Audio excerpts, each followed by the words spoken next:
بسم اللہ الرحمن الرحیم الحمد للہ رب العالمین والصلاة والسلام علی سید المرسلین وعلی آلہ وصحبہ اجمعین۔ نداء ربانی میں آج ہم 15ویں ندا کی بات کریں گے، اور یہ ندا اللہ کی طرف سے آئی ہے جس میں سورہ آل عمران کی آیت نمبر 130 اور 131 میں جو حکم دیا گیا ہے اس کی ہم بات کریں گے۔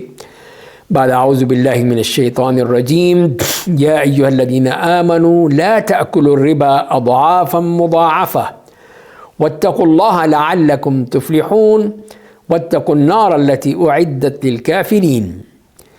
کہ وہ لوگوں جو ایمان لائے ہو، سود مت کھاؤ دگنا چوگنا کر کے، اور اللہ کا تقوی اختیار کرو، اللہ کا خوف اختیار کرو تاکہ تم فلاح پالو، اور آگ سے بچو جو کہ کافروں کے لیے تیار کر دی گئی ہے۔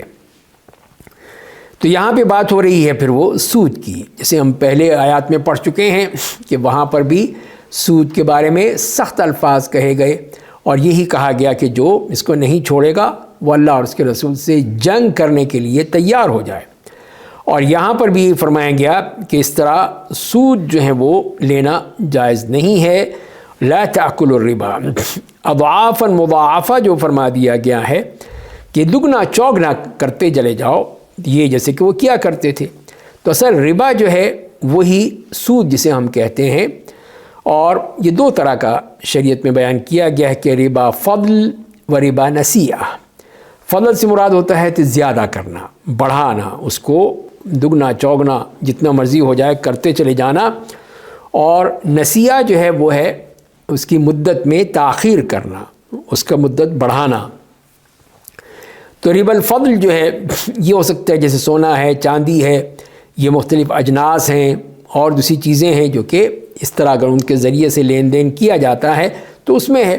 اگر وہ برابری کی سطح پہ ہوں تو ٹھیک ہے، سونے کے بدلے سونا، چاندی کے بدلے چاندی، گندم کے بدلے گندم، جو کے بدلے جو، کھجور کے بدلے کھجور، نمک کے بدلے نمک، جو بھی ہیں جتنا یہ ہے اتنا وہ ہے، چاہے اس کی نوعیت بدل بھی جائے، لیکن جب کہ نام ایک ہی ہے تو پھر ان کو برابر ہونا چاہیے۔ لیکن اس میں اضافہ ہو کہ ایک طرف ایک چیز جو ہے وہ 1 کلو گرام ہے تو دوسری طرف 2 کلو گرام رکھے گئے ہیں، یا سونا ہے ایک طرف 1 تولہ سونا ہے دوسری طرف 2 تولے دیے جا رہے ہیں آپس میں، تو یہ غلط ہوگا۔ لازمی ہے کہ وہ برابری کی سطح پہ ہوں، اسی کو ہی اگر بڑھا دیا جائے گا تو وہ ربا الفضل میں آ جائے گا۔ اور ربا النسیہ جیسے میں نے عرض کیا کہ وہ اسی سے ہے کہ اگر کسی پر ادھار ہے، قرض ہے، تو جب وقت آ جاتا ہے کہ 1 مہینے بعد دینا تھا اور وہ نہیں دے پاتا، تو وہ یہ کہتا ہے کہ میں تمہیں موقع دیتا ہوں، تم اور وقت لے لو لیکن پیسے بڑھا دو اس کے اوپر، اگر 1000 ہیں تو اس پہ 100 روپے اور بڑھا دو۔ اس طرح کر کے وہ اس کی مدت کا دے دیتا ہے اس کو، لیکن اس کے ساتھ ساتھ پیسے بھی لیتا ہے۔ تو یہی چیز جو ہے یہ حرام ہے، ناجائز ہے۔ جہاں تک کہ اضعاف مضاعفہ ہے کہ وہ اسی لیے کہا گیا کہ جاہلیت میں یہی کام کیا کرتے تھے کفار، کہ وہ اسی قرض کے معاملے میں، دین کے معاملے میں جہاں پہ اس کو مہلت دیتے تھے تو اور بڑھاتے چلے جاتے تھے۔ 1 مہینہ ہے تو اتنا، 2 مہینے ہو تو اور اتنا بڑھاتے چلے جاتے تھے، اس کے اوپر سود کے انبار لگ جاتا تھا اس کے اوپر، تو اس کی طرف کہا گیا ہے۔ تو آج جو بینکوں میں جیسے ہو رہا ہے تو وہی ہے، وہ جاہلیت سے بھی زیادہ برا وہ سود ہے جو کہ دیا جا رہا ہے، کہ اگر آپ نقد نہیں دیتے یا وقت پہ آپ پیسے نہیں ادا کرتے تو فوراً وہ آپ کے اوپر کتنی پرسنٹیج کے تحت وہ سود چڑھا دے گا۔ یہ کریڈٹ کارڈ وغیرہ جیسے ہوتے ہیں، ان میں یہی ہے، اگر آپ نے پیسے نہیں ہیں آپ کے بینک میں تو وہ آپ کے اوپر سود چڑھ جائے گا اور بڑھتا چلا جائے گا۔ تو یہ چیز جو ہے یہ بہت ہی خطرناک ہے اس سلسلے میں، تو اسی لیے پھر اس سے منع کیا گیا کہ ایسا مت کرو، اس طرح مت کھاؤ سود۔ کہ لوگ جو ہیں سود کے بارے میں کتنے ہی آج کل بھی ایسے لوگوں میں لوگ موجود ہیں کہ جن کو اللہ کا خوف نہیں ہے، اسی کا واتقوا اللہ، اللہ کا خوف کرو۔ یہ اس لیے کہ اب تم ایک بیچارہ محتاج آتا ہے گاؤں میں، دیہات میں، اس طرح کے لوگ موجود ہیں زمینداروں کے پاس، کہ وہ ان سے وہ کہہ دیتے ہیں ہاں بھائی کتنے پیسے چاہیے تمہیں، لے لو، جتنے چاہیں لے لو، ہم دے دیں گے۔ لیکن اس پہ اتنا وقت دو گے ورنہ پھر سود چڑھ جائے گا تمہیں. سود اتنا بن جاتا ہے کہ اصل رقم سے بھی زیادہ سود چڑھ جاتا ہے جو اس بیچارے کو دینا پڑتا ہے، ورنہ پھر کہیں اس کے گھر کو لے لیا، کہیں اس کے بیوی بچوں کو اٹھا لیا، کہیں کچھ کر لیا. تو یہ چیزیں جو ہیں انتہائی خطرناک ہیں جو کہ اس معاشرے میں ہو رہی ہیں. تو لہذا سختی سے منع کیا گیا، اللہ کا خوف کرنے کا حکم دیا گیا تاکہ تم فلاح پا جاؤ، کامیاب ہو جاؤ، اس مصیبت سے جان چھڑاؤ اپنی. تو یہ تو ایک بات اس آیت میں یہ کہی گئی، اور اس کے بعد پھر انہیں حکم دیا گیا کہ اس آگ سے بچو. اسی لیے کہ یہ اللہ تعالیٰ کے احکام کی سخت مخالفت ہے کہ وہاں تو یہی ہے کہ یدم بید، ہاتھوں ہاتھ لے لو، بات ختم ہو گئی. بڑھاؤ گے، سود کرو گے تو وہی چیز جو ہے تم جہنم خرید رہے ہو. اسی لیے واتقوا النار، اس آگ سے بچو کہ جس میں تمہیں اگر جھونک دیا جائے تو تم کیا کرو گے.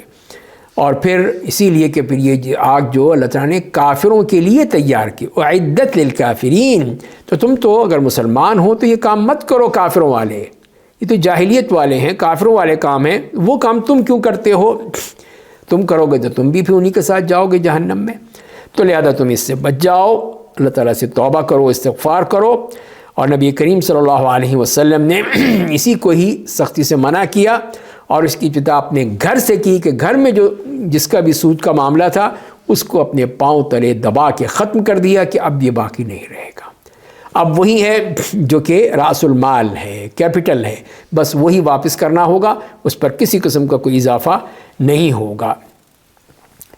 تو لہذا پھر اس کے لیے سخت قسم کی احادیث آئی ہیں کہ یہ انتہائی برا معاملہ ہے، انتہائی خطرناک ہے. وہ شخص جو بھی اس طرح کھاتا ہے تو وہی اللہ کے ہاں پھر بہت برا اس کا حشر ہوگا. چاہے سود کتنا ہی بڑھ جائے، کتنا ہی بڑھا لے، کتنے ہی، لیکن اس کا کوئی فائدہ نہیں، کوئی برکت، ایک ذرہ برابر برکت نہیں ہوگی اس کے لیے. اس نے پیسے جتنا مرضی کما لے، کھا لے، کوئی فائدہ نہیں ہوگا، اس کے الٹا اس کا نقصان ہوگا. کہ یہ سود کے ذریعے سے اس کے اوپر بیماریاں آئیں گی، تکالیف آئیں گی، مشکلات آئیں گی، حادثات ہوں گے، پتہ نہیں کیا کچھ ہوگا. اور وہ اسی دنیا میں ہی بھگتے گا اس کو کہ جو اس نے سود کے ذریعے سے پیسے کمائے ہیں. لوگوں کو بیچارے جو محتاج ہیں، غریب ہیں، بیچارے مجبور ہو کے جاتے ہیں ان کے پاس، لیکن ان کو احساس نہیں ہوتا، ان کو اللہ کا خوف نہیں ہوتا کہ اللہ تعالیٰ ان کے ساتھ کیا معاملہ کریں گے. تو لہذا پھر ہمیں سختی سے منع کر دیا گیا ہے کہ ایسا معاملہ نہیں کرنا ہے.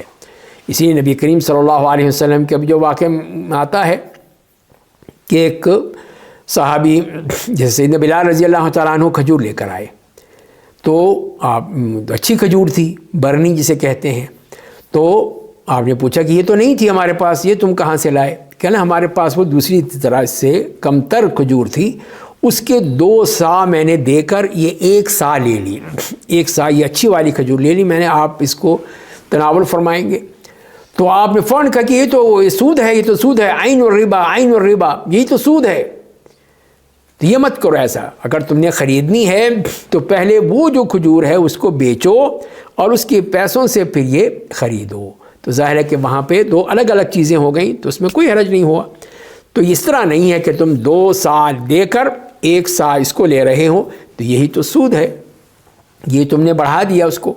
تو لہذا اس کو سختی سے آپ نے اور تاکید کی کہ ایسا مت کرو. تو جہاں پہ بھی اس قسم کا کوئی معاملہ ہوتا تو نبی کریم صلی اللہ علیہ وسلم نے سختی سے منع کیا. قرآن کریم میں بھی ان کے بارے میں یہ فرمایا کہ ایسا اٹھیں گے الذی یتخبطہ الشیطان من المس، کہ جس کے شیطان نے جس کو چھو لیا ہو، جیسے کوئی پاگل ہے، مجنون ہے، کہ کوئی اس کو ہوش نہیں ہے، کوئی کہ کیا ہو رہا ہے کیا نہیں ہو رہا، بلکہ وہ تو بالکل ہی مخبوط الحواس ہو کے اٹھے گا. تو لہذا جب اس کے لیے اتنی سخت وعید ہے تو اس کو پھر خیال رکھنا چاہیے. اس قسم کی سود خوری کرنا یا اس میں سودی کاروبار میں شرکت کرنا یا سودی بینکوں میں لین دین کرنا، ان تمام سے بچنا چاہیے. وہاں تو ملازمت کرنا وہ بھی حرام، ناجائز، اس کی کمائی حرام کی. تو ان تمام چیزیں بچ کے جو حلال کمائی ہے اس کا آدمی کو اہتمام کرنا چاہیے، جو یا تو وہ کام کرے جہاں پہ یہ سود نہ ہو، یعنی ایسے بینک نہ ہو بلکہ کوئی اور کام ہو تو اس میں جا کر وہاں پہ کام کر لے. لیکن اس طرح کے سودی بینکوں میں یا سودی کاروبار میں شرکت کرنا یہ انسان کے لیے بہت ہی خطرناک ہے. نہ اس کی دعائیں قبول ہوتی ہیں، نہ اس کی عبادات قبول ہوتی ہیں، بلکہ وہ تو سخت عذاب میں مبتلا ہو جاتا ہے۔ تو اللہ تعالی ہمیں اس سے محفوظ رکھے اور اپنی حلال کمائی سے کھانے کی توفیق عطا فرمائے۔ وآخر دعوانا الحمد للہ رب العالمین۔